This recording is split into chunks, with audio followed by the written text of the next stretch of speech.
In this episode of Photowrk, we talk to LA-based fashion photographer Lucas Passmore. He discusses with us a taboo topic of pricing, as well as many other subjects that have to do with the fashion photography world. So enjoy. You talked a little bit about e-com, line sheet, campaign, and editorial. Can you talk about the difference between all of those? Anything I missed? Yeah, sure. No.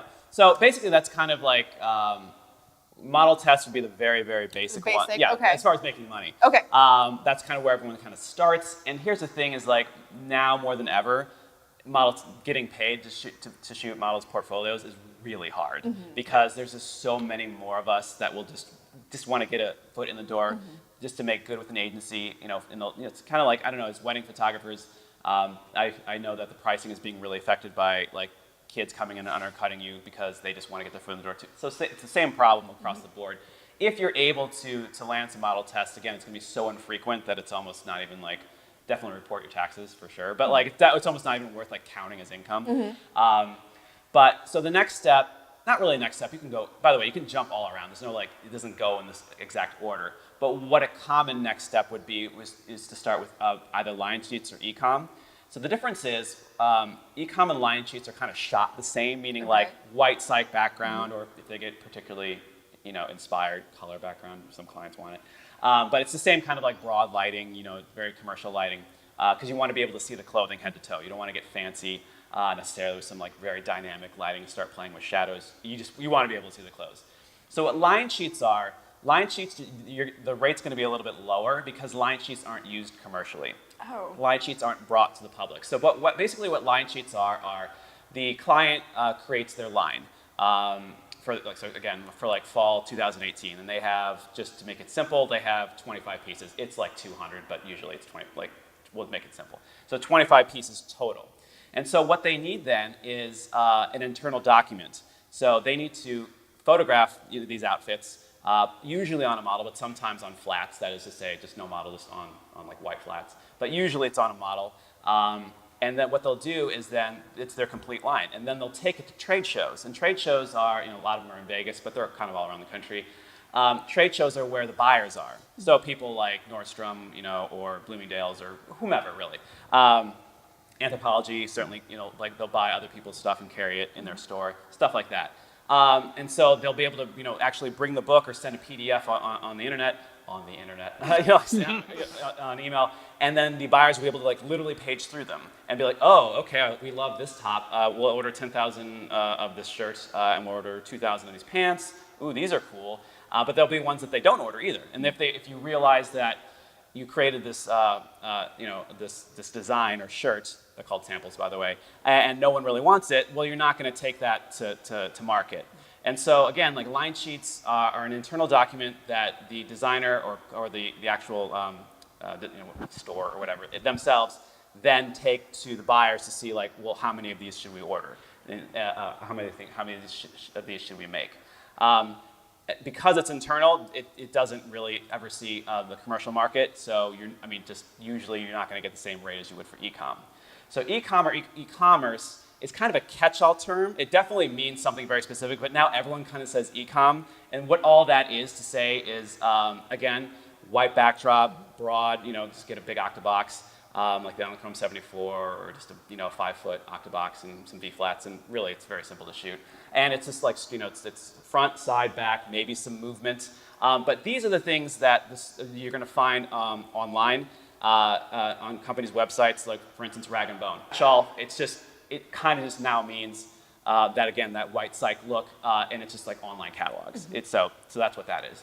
And that rate is very, very nice. So that's a rate that if you can get a consistent e-com job, although it gets a little monotonous, but if you can get a consistent e-com job, that will really get your foot in the door, A, financially, but B, agencies will really start to like you because they know that you're a direct link to that brand or that business that they can kind of pitch their models to, and then you start saying, okay, thanks, I got Celia hired for the week. Now can you maybe send me some models so I can go shoot on the weekends, stuff like that. So it's a really good transitional kind of job to have. I don't think you want to shoot e-com forever. Maybe you do, but again, like I think a lot of us got into photography to be very creative, and e-com for all it's great financially sound purposes isn't that creative. It can be, but like usually clients like to play it really safe. So next we have lookbooks. So lookbooks are basically, again, if you refer earlier to this interview, lookbooks are editorial, they're stories, but unlike editorials and magazines, they're all by the same brand. So again, J. Crew. A J. Crew lookbook would be shot like an editorial, but again, head to toe would be J. Crew. It wouldn't be mixing and matching. So what lookbooks are not necessarily every single piece of clothing in that line for fall 2018, for example, but it's like the flagship ones, like, ooh, we're really wanting to show, we really want to concentrate on leather in fall because we want to bring leather back, or something like that. Now, it's not to say you're not going to also see jeans and T-shirts, but again, it's kind of just like the planting the flag for that season, saying, okay, we're J. Crew and this is what we're about this season. So you're going to see like the more impressive stuff or the newer things. You're not necessarily going to always see their kind of year-round stuff like their thermals or socks or whatever. Like they're not necessarily going to be in there or featured. So again, it's just that is the kind of important, the flagship stuff. And lookbook prices can vary depending, of course, on the success and scale of that client, but they can also be very, financially very good. It's a very nice paycheck for the ones that you can get that are kind of bigger brands. Which brings us to editorials. Proper editorials is people think like, I hear people say, I want to be an editorial photographer. I'm like, you want to be a visual storyteller, I get that. There's not really such a thing as a sole editorial photographer. Editorials, again, they're not like lookbooks because they mix different brands in. You obviously see, the most common place you see editorials are in fashion magazines, and those are very cool and seductive. Like, oh, I want to shoot that. But it's like, understand that those photographers, those models, they don't really get paid that much. I mean, it's certainly not nothing, but it's definitely, we're back to kind of like the model test, like kind of price point where it's like you kind of make a little bit of money, if anything.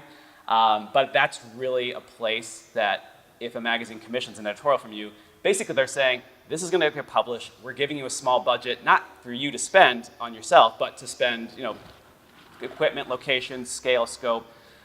You get to really play and really get to express yourself, and it gets published. So again, like editorials are kind of why we do the boring kind of like line sheets in e-com, why we endure like, maybe some model tests that we don't necessarily want to do. Is because like this all feeds us to be able to get the chance to shoot something that's more us.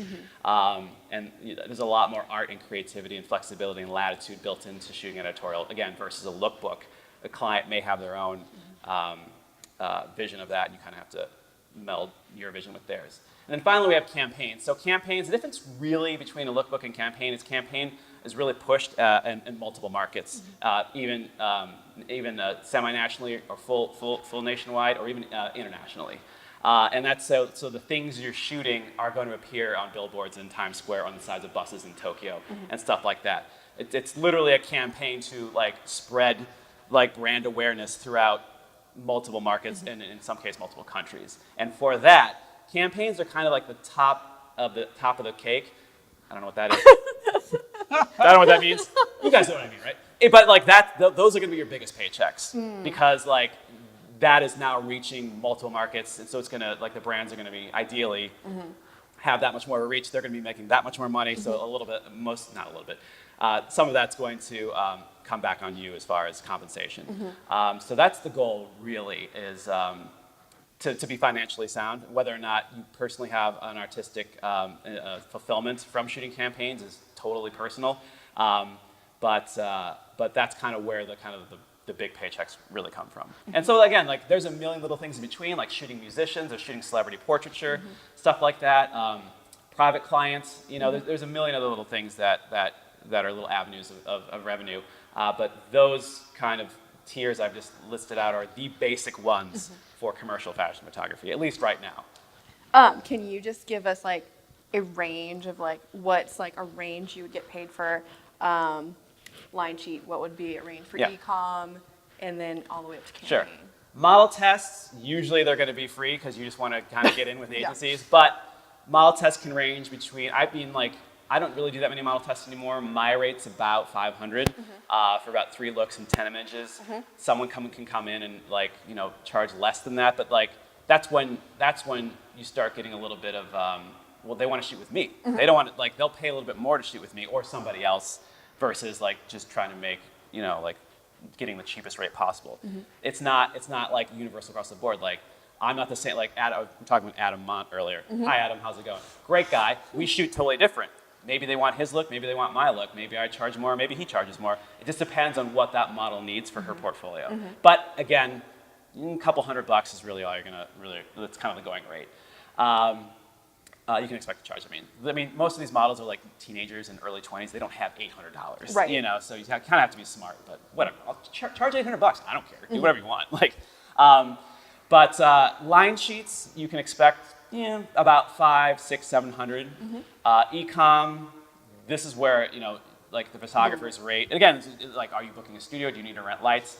But usually it's between like the average I've seen, and my own rate's included in this bracket. But the average I've seen is between like 900 to 3,000. I'm somewhere in the middle. But like, like the less experienced photographers and or the smaller clients, maybe sub 1,000. But most of us are between 1,000 and 3,000. That was that for lookbooks? Or for e-com. Lookbooks really depends because you're getting out of the studio usually, and you're getting to do something kind of cool. You kind of want to know. This might be my advice. Okay, what is a lookbook? What is the nature of it? What is the scope and scale? Because if it's something really cool, like I just shot this client where it was like 5 models, the white Sandys of Pismo. They brought horses on there, and it's like super awesome. It's like, granted they paid my rate, but like. Maybe I shouldn't say this online. Like I would have done it for cheaper. Like because it's so cool. It's so cool. Like I wanted to be a part of that. So I'd be like, don't still. I'm going to charge you the same stuff. but like I want to be a part of it. So like so I would have gladly like worked with them if they weren't able to necessarily match my standard rate. I'm glad that you guys do though. But that's just me personally. Some other people might be like, my flat rate for a lookbook's $3,000. And so take it or leave it. I'm Chet Johnson, and that's my rate. Like, this is the way it is. Yeah, and that's certainly cool too. Like, but I like shooting though. Like, this is me personally. So, but there is obviously there's a ground floor. Like, I'm not going to go below because it's just like a lot of work, and like your time is valuable. So I would say I don't know. It's just like usually lookbooks again. 1,000, 3,000-ish, like maybe more if you're like really up there as far as like meaning like and how you determine that is like what have you shot in the past? Is it kind of bigger brands? Well then kind of builds your clout, kind of builds your portfolio, literally builds your portfolio. So you can charge accordingly. But you're not going to get paid like $20,000 to shoot a lookbook in 2018. You really aren't. So don't expect that. And then campaigns, that really depends on usage. Like how long is this going to be, this billboard or this bus stop or whatever, TV commercial even, how long is this going to be up for? What markets is it going to be in? Is it going to be international? And like those rates are all going to vary. If you go to the APA, Association Photographer Association, I don't know, it's the APA.com. They have like guides to kind of help you. Kind of navigate the campaign, kind of like price tier points and what they should be. But that's, again, totally up to you. And if you're a photographer who has an agent, they can obviously make those deals for you as well. But as a freelancer, it's a little nebulous, but there is, you shouldn't be doing a multi-international campaign for $1,000. Like, so what they really do with campaigns is they buy the image. Like, it's going to be a billboard, it's really going to be one photo or a couple photos. They'll buy or license the image from you because you own the photo for 3 months, 6 months, a year, 2 years, and then they re-up it or not. So whatever you charge for that is really kind of determined by the market and determine what you personally think you're worth, whatever. So, but that's that higher bracket. Exactly. For sure. So we talked about finances, getting started, all these other things, but now we just want to kind of transition to some kind of niche things in the industry. Yeah, a little more serious. A little bit more serious. A little serious, yeah. A little bit like the dirt and yeah. How the industry is like, would you say transforming a little bit? Yeah, and I think in a good way too. In a good way, yeah. And I think what we're talking about, of course, is the Time's Up Me Too movement coming to the fashion photography industry. Long time coming, and it's certainly good that they're kind of cleaning house because there have been a lot of pervasive behaviors. Because this is a okay, so it's like a professional industry, but it's so unprofessional. It's crazy. Like there's not like some like board certified, physicians or the bar and lawyers where there's this kind of a standard. Like it is and always has been the Wild West as far as like behavior and what's like the right professional way to operate and what you can get away with in a bad way too. So reform is coming and it's really good. Unfortunately, a lot of our heroes are kind of being taken down or being called out. We won't name them here, but just Google like fashion photographer, Me Too, and it's the most famous. A lot of famous names will come up. Unfortunately, it's really heartbreaking to see like a lot of your heroes or a lot of like the staples in the industry. Why a lot of us have gotten into photography are all revealed to be not so great as far as behavior-wise.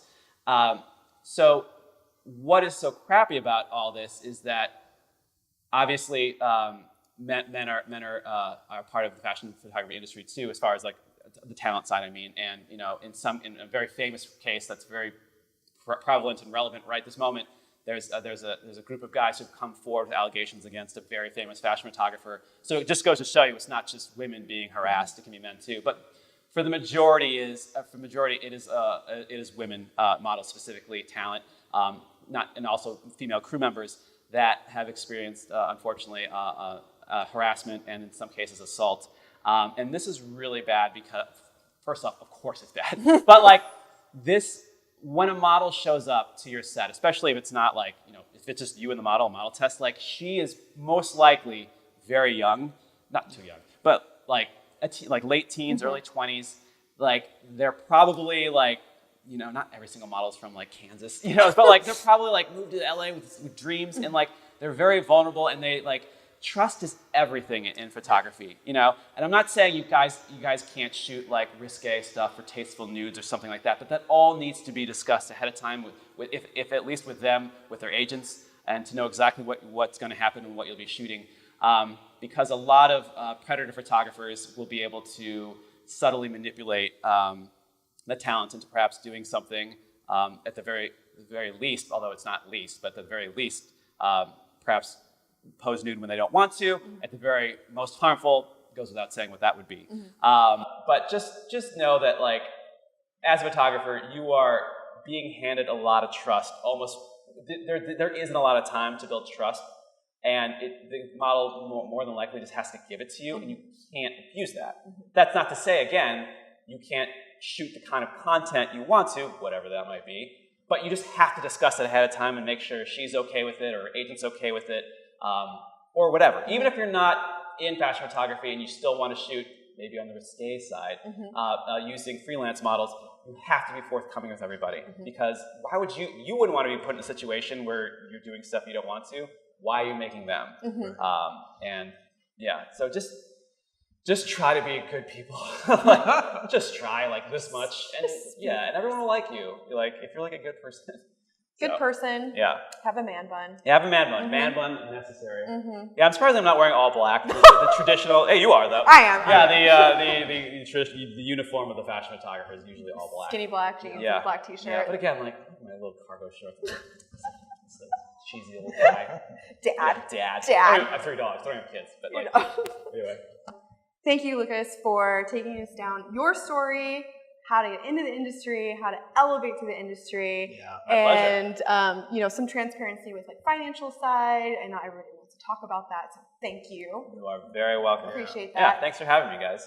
I hope you all are able to take away some good information from this. I know we were. Well, it's information. I don't know if it's good or not. There were some nuggets there. Yes, nuggets. We appreciate you watching. We'll see you next time on Photowrk. Well, thanks for watching. Also, like and subscribe. And be sure to tell a friend.